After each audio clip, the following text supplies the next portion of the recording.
Is last call for leaves in many of the cities in the metro after this week. Minneapolis is not accepting any more yard waste, and that deadline is getting closer for the suburbs as well. Fox 9's Rob Olson joining us from Bloomington tonight. So Rob, the problem is that many trees still have leaves right now.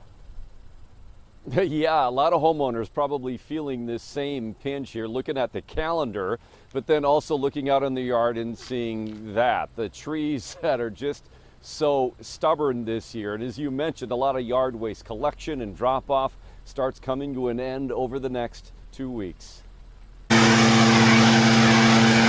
On a leaf-coated lawn in Bloomington, David Hernandez and his crew are certainly up against it. Is this fun? Do you enjoy this? Well, I have to.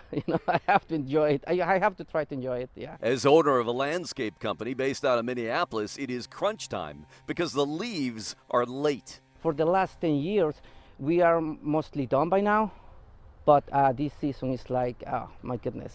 And the places he takes them are starting to close already, and when they do for good, all hinges on what the weather does. It's depending on how much snow we get. I mean, some places close earlier, so we have to find a place where we can get all the leaves drop off. And so David's problem is the same felt by so many homeowners. Because of our unusually warm October, peak colors were pushed back by a week or more, which meant peak raking times were delayed the same.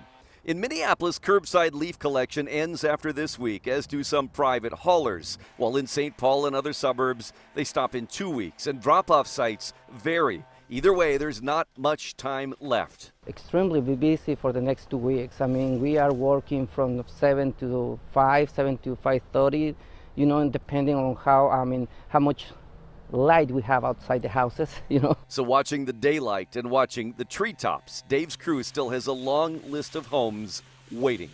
35. You have 35 left. Yes. You gonna get it done? I hope so. I really hope so. Yeah, really hope so. And a lot of people are really hoping that they can get it done as well. So yeah, with leaf collection and drop off starting to come to an end, and some of those are variable, of course, depending on the weather.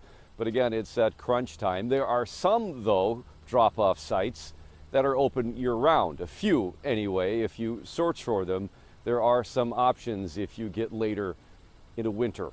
Live in Bloomington, Rob Olson, Fox 9. All right, Rob.